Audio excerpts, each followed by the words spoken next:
Hey, welcome back to Coleman Livestock Company. Just making this video here with some examples of our woven wire fencing. I had been asked some questions about our woven wire fencing and how we do it, so I figured I'd make a video about it.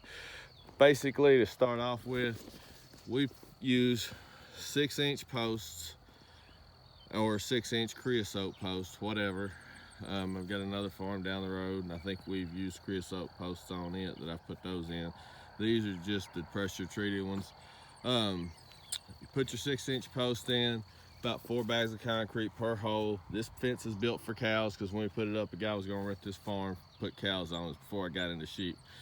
So 6-inch post, 4 bags of concrete.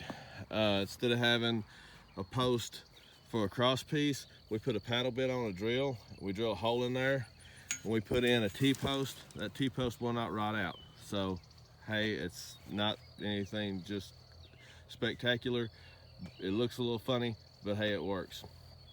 So we put those in, got our heavy brace wire, and then, which this fence was pulled going that away.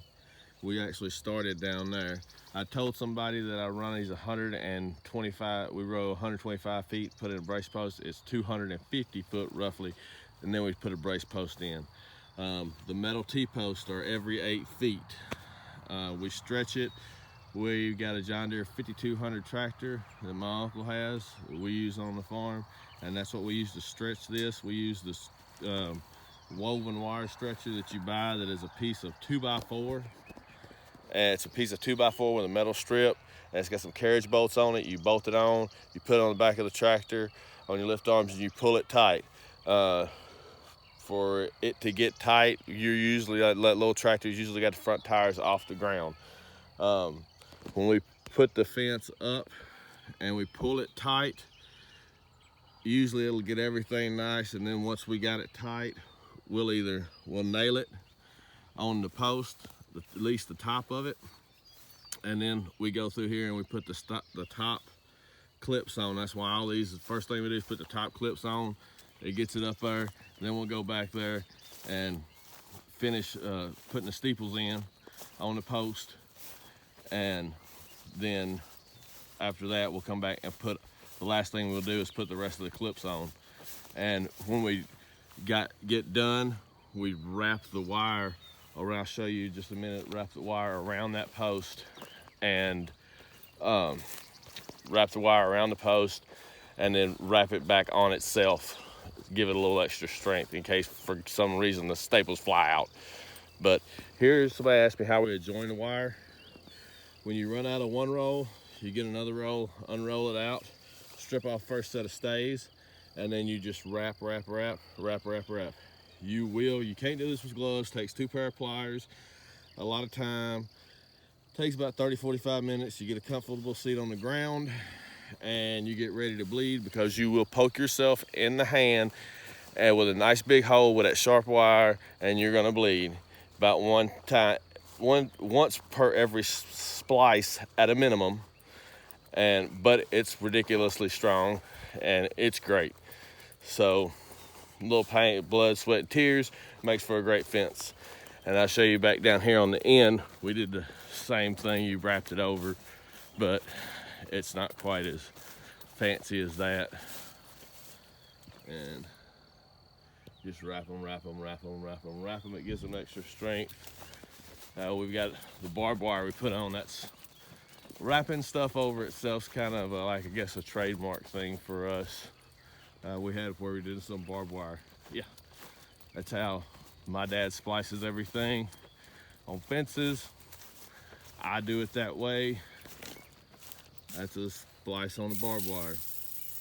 But this thing is ridiculously tight. Like I said, you just use a tractor to pull it tight. You're not gonna get woven wire fence tight with a truck or come along. You need something with some ass to it. And you need to have somebody out here with you, because that way they can help guide it onto the posts and make sure you don't, depending on the size of your tractor real big, you don't snatch the post out the ground. I've done that one time. Somebody told me I didn't have to have concrete, so I wanted to test the theory, and I pulled the post out the ground with the little tractor. It can be done. So put concrete in there.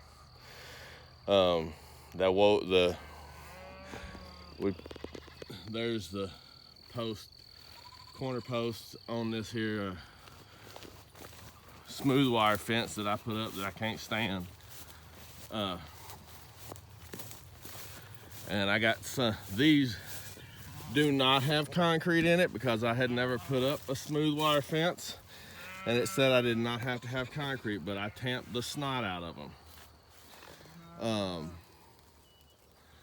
I'm not really a fan of it. I've got some other posts on the property that are on other parts of the smooth wire fence, and they are crooked because we didn't put concrete in them. And so I have to loosen the whole fence up, pull the post back the other way with the tractor, put concrete in there, let it sit, then I tighten my fence back up, but it looks like crap. So if you want it to look nice, use concrete. Yes, it costs money, but it makes for a much nicer fence.